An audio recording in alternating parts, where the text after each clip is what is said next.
Thomas grey is a pre romantic poet. তিনি একজন pre romantic poet এবং তার লেখা বিখ্যাত একটি কবিতা হলো এলিজি রিটেন ইন কান্ট্রি চার্চিয়ার। এই কবিতাটি পাবলিশড হয়েছিল 1751 সালে।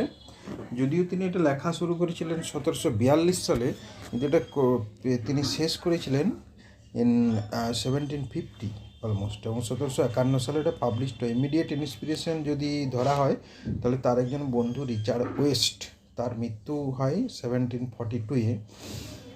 তো সেটা কবিকে ইনফ্লুয়েন্স করেছিলেন। আমাদের প্রথমেই জানতে হবে what is an elegy. Elegy is a type of lyric poem. Lyric পোয়েমের যে ভাগগুলো আছে গীতি কবিতার, সেগুলো যেমন ওড, সনেট এবং এলিজিও তার মধ্যে একটি।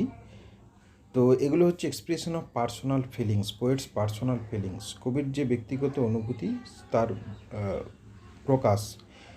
তো এখানে আমরা দেখতে পাচ্ছি যে এলিজি একটি বিশেষ ধরনের কবিতা। এখানে মৃত্যু কেন্দ্রিক, বিয়োগান্তক ব্যাপার, দুঃখের ব্যাপার, এইসব জিনিস থাকে।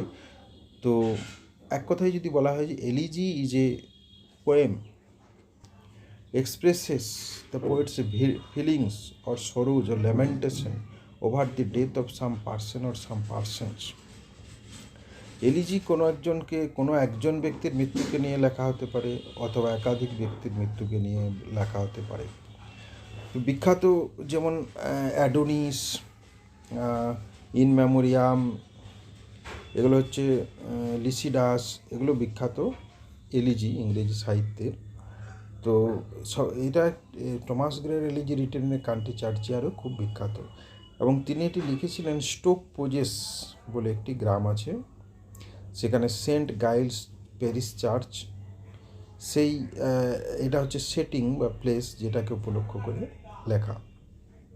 তো এই কবিতার মধ্যে তিনি কোনো ব্যক্তি, কোনো নির্দিষ্ট একজন বা কোনো দু একজনকে নিয়ে তিনি লেখেননি। এটা হচ্ছে একটি সিম্পল ভিলেজ, খুবই স্মল ভিলেজ, একটা আননোন ভিলেজ। তারা খুবই সিম্পল এবং রাস্টিক পিপল যারা, তাদের উপরেই তাদের জীবন কাহিনী, তাদের মৃত্যু, তাদের অভাব বঞ্চনা, সেই তাদের যে গ্রেভিয়ার্ড, সেই স্টোক পোজেসের যে গ্রেভিয়ার্ড আছে, সেই গ্রেভিয়ার্ডে তিনি যারা শুয়ে আছে, গ্রামের সাধারণ মানুষ যারা অলরেডি দে আর ডেড, তাদের জীবন কেমন ছিল, এইসব নিয়ে তিনি লিখেছেন। তো এখানে কয়েকটা জিনিস তিনি উল্লেখ করেছেন, যে যদি কবিতাটা এলিজি, কিন্তু এটা ওডের স্ট্রাকচারে লেখা আছে এবং আয়াম্বিক পেন্টামিটারে পুরো কবিতাটা লেখা হয়েছে। এখানে 32টা স্ট্যাঞ্জা আছে। তো আজকে আমরা প্রথম 3টে স্ট্যাঞ্জা পড়ব। তো প্রথমেই কতগুলো পয়েন্ট যেগুলো কবিতার মধ্যে আছে, সেখানে হচ্ছে একজন এখানে বক্তা আছে, একজন স্পিকার। সেই স্পিকার একজন কবি বা যে কোনো পার্সন হতে পারে, একজন কবি। কবিতার শেষে একটি এপিটাপ আমরা দেখতে পাবো। তো এখানে প্রথমে একটি পরিবেশ সুন্দরভাবে তৈরি করছেন, সন্ধেবেলার পরিবেশ। সেটিংটি হচ্ছে খুব ইম্পর্টেন্ট, যে সেটিংটা খুবই একটা ডিপ্রেসিং স্যাড অ্যাটমসফিয়ার একটা তৈরি করছেন, এবং অন্ধকার নেমে আসছে সন্ধেবেলা। সেই গ্রেভিয়ার্ডে যিনি স্পিকার তিনি দাঁড়িয়ে আছেন এবং তিনি সব কিছু লক্ষ্য করছেন, পারিপার্শ্বিক অবস্থা। আগে প্রকৃতির কিছু বর্ণনা দিয়েছেন, যেভাবে এনভায়রনমেন্টটা তৈরি হচ্ছে। আফটার দ্যাট এই শোকের আবহ তৈরি করাটা একটা খুবই ইম্পর্ট্যান্ট বিষয়, যেহেতু আমি একটা শোকের বিষয় নিয়ে কবিতা লিখতে যাচ্ছি, কিছু মানুষের বঞ্চনা, কিছু মানুষের মৃত্যুর পর তাদের যে আক্ষেপ, সেগুলোকে নিয়ে যখন লিখতে যাচ্ছি, তখন আমার একটা শোকের পরিবেশ দরকার। তো সেটা তিনি তৈরি করেছেন এই কবিতার মধ্যে। তো প্রথমেই সেই শোকের পরিবেশ তৈরি করার পরেই তিনি একটা গরিব এবং পুয়ার অ্যান্ড রিচ পার্সনদের মধ্যে একটা কম্পারিজন তুলনা টেনে নিয়ে এসছেন, এবং তিনি পুরোটা কবিতাটা জুড়েই, through out all the poem, কবি একটা অনুতাপের সুর তৈরি করেছেন, একটা ল্যামেন্টেশনের সুর তৈরি করেছেন, একটা বিষাদের সুর তৈরি করেছেন, যে এই আচ্ছা, ফার্স্ট 3টে স্ট্যাঞ্জা আমরা পড়ব। তো প্রথম স্ট্যাঞ্জায় the curfew tolls the knell of parting day.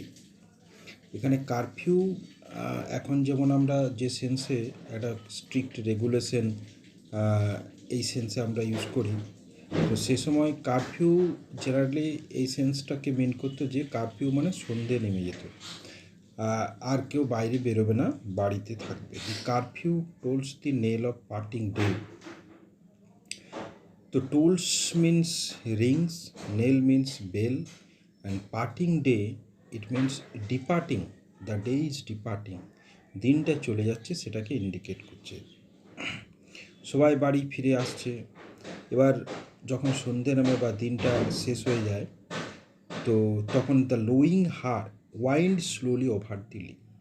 এই লোয়িং মানে হচ্ছে যে sound made by the cattle, herd of cattle, and তারা বিভিন্ন আওয়াজ করতে করতে আসছে, গরু ছাগল ভেড়া এই বিভিন্ন যে গবাদি পশু আছে, যে lowing herd wind, wind means আঁকা বাঁকা বদ দিয়ে আসছে, স্লোলি ধীরে ধীরে আসছে, over the lea, lea means open field, open ফিল্ডের উপর দিয়ে আসছে। তিনটে দৃশ্য আমরা দেখতে পাবো। একটা হচ্ছে গবাদি পশুগুলো ফিরে আসছে মাঠ থেকে বাড়িতে। The ploughman homeward plods his weary way, এটা একটা ট্রান্সফার এপিথেট, একটা রেটোরিক্যাল ফিগার, তার এক্সাম্পল। কারণ এখানে অ্যাডজেক্টিভটা ট্রান্সফার করা হয়েছে, প্লাউম্যানের আগে ওয়ারিটা বসার কথা, কিন্তু এখানে ওয়ের আগে ওয়ারি বসছে, তো এটাকে বলে ট্রান্সফার এপিথেট। দ্য প্লাউম্যান মানে ফার্মার, হোমওয়ার্ড মানে বাড়ির দিকে, প্লটস, প্লটস মানে ধীরে ধীরে সেই ক্লান্ত শরীরে আসছে, ইজ উয়ারি ওয়ে, অ্যাকচুয়ালি ওয়েটা উয়ারি নয়, উয়ারি হচ্ছে প্লাউম্যান। তো তার পথ ধরে সে কৃষক আস্তে আস্তে বাড়ি ফিরে আসছে, and leaves the world to darkness and to me, এবং চারিদিকে অন্ধকার নেমে আসছে। মি বলতে এখানে যিনি স্পিকার, কবিতায় দ্য পোয়েট স্পিকার, তিনি এখানে উপস্থিত আছেন গ্রেভিয়ার্ডের কাছে। তো leaves the world to darkness and to me, তাহলে পৃথিবী আস্তে আস্তে সমস্ত পৃথিবী অন্ধকার হয়ে যাচ্ছে, ওয়ার্ল্ড সমস্ত পৃথিবী জগৎ অন্ধকার হয়ে আসছে, এবং নিজেও তার কাছেও অন্ধকার উপলব্ধ হচ্ছে। তো এই অন্ধকার নামছে, এই দুটো দৃশ্য মেনলি আমরা দেখতে পাচ্ছি, যে গবাদি পশু ফিরে আসছে, চাষিরা ফিরে আসছে। সেকেন্ড স্টেঞ্জায় একই জিনিস কন্টিনিউ হচ্ছে, যে কীভাবে সন্ধে নামছে সেটাই কন্টিনিউশন হচ্ছে। Now fades the glimmering landscape on the sight, তো আস্তে আস্তে ফেড হয়ে যাচ্ছে, চলে যাচ্ছে। গ্লিমারিং কেন বলা হচ্ছে না, ধীরে ধীরে লাইটটা আস্তে আস্তে কমে আসছে, সেই জন্য গ্লিমারিং। ল্যান্ডস্কেপ কি, ল্যান্ডস্কেপ হচ্ছে পুরো যে এরিয়াটা, সেটা হচ্ছে ল্যান্ডস্কেপ। তো অন দি সাইট মানে দৃশ্য থেকে আস্তে আস্তে চলে যাচ্ছে, তাহলে আস্তে আস্তে যে লাইটটা চলে যাচ্ছে সেটা হচ্ছে ফেডিং সেন্সটা। এটা খুবই সুন্দরভাবে কবি ইউজ করছেন, যে ফেড কথাটা, যে কীভাবে ফেড হয়ে যাচ্ছে আস্তে আস্তে ধীরে ধীরে সন্ধ্যাটা গাঢ় হচ্ছে সেটা। All the year is সোলেম stillness holds, চারিদিকে পরিবেশটা হয়ে যাচ্ছে সোলেম স্টিলনেস। সোলেম স্টিলনেস মিন্স একটা, এটাই হচ্ছে শোকের একটা শান্ত পরিবেশ তৈরি হচ্ছে, যে চারিদিকে নিস্তব্ধ নিশ্চুপ একটা স্টিলনেস, সাইলেন্স একটা তৈরি হচ্ছে। সোলেম এই ওয়ার্ডটা খুবই ইম্পর্টেন্ট, কারণ সোলেমটা কিছুটা পবিত্রতা, কিছুটা শোকের আবহকে বহন করে চলেছে। তো air of solemn stillness holds.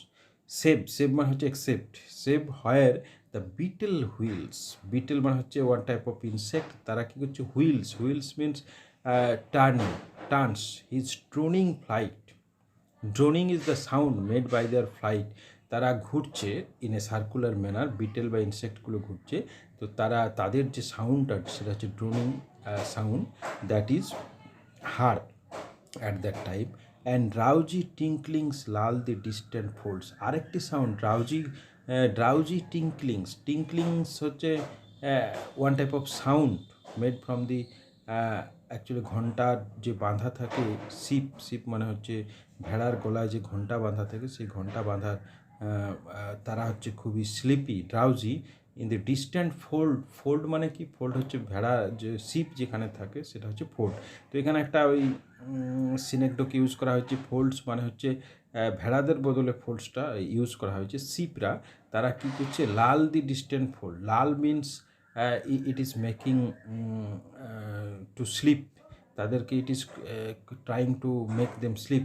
তো এই সাউন্ডটা আস্তে আস্তে ভেড়াগুলো ঘুমিয়ে পড়ছে, ড্রাউজি সেই জন্য বলছে। আর তাদের গলায় যে ঘন্টা বাঁধা আছে সেই সাউন্ড হচ্ছে টিংলিং সাউন্ড, সেটা শোনা যাচ্ছে অনেক দূর থেকে। তাহলে কি সাউন্ড শুনতে পাচ্ছি আমরা? সাউন্ড শুনতে পাচ্ছি হচ্ছে ড্রোনিং ফ্লাইটের, আর একটা হচ্ছে টিংলিংস অফ দ্য ডিস্টেন্ট ফোল্ডস, আর আরেকটা সাউন্ড আছে। তিনটে সাউন্ড আমরা জাস্ট শুনতে পাচ্ছি, বাকি চারিদিকে সমস্ত পরিবেশটা, the all the atmosphere is very silent except three sounds, which are this three sound, the droning flight and tinklings of the sheep and আরেক নেক্সট সাউন্ড নেক্সট স্টেঞ্জায় আছে, একই জিনিস কন্টিনিউয়েশন চলছে। Save that from yonder ivy mantled tower.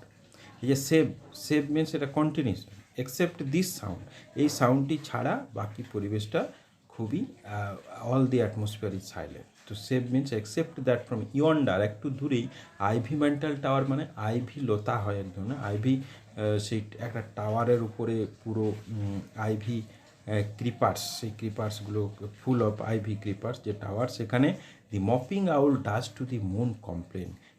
একটি owl সে মুনকে complain করেই চলেছে। The moping means thoughtful, brooding, মানে আউল সবসময় কিছু একটা ভাবছে, চিন্তা করছে, এরকম তার ভাব, that is mopping, thoughtful, brooding, does to the moon complain. এটা শর্ট কোশ্চেন জন্য আসে যে মুনকে কমপ্লেন করছে, কি কমপ্লেন করছে না, অফ সাচ, এই কমপ্লেন করছে সেই আউলটি, যে as wandering near her secret bower, as wandering near her secret bower. তো তার চারিপাশে কেউ যেন ঘুরছে, secret means lonely, bower means shelter, তার আশ্রয়ের চারপাশে কে ঘুরে বেড়াচ্ছে, এবং molest her ancient solitary, molest means disturb করছে, তার এনসিয়েন্ট সলিটারিয়ান মিনস তার যে বহুদিন থেকে সে এখানে আছে, এবং তার যেটা রেন মিনস তার rule, the owl is the sole ruler of this region. তো throughout long time the owl is residing here. তো যেহেতু আউলটা এখানে থাকছে, সেই জন্য তার সলিটারিয়ানটাকে যেন কেউ ডিস্টার্ব করছে।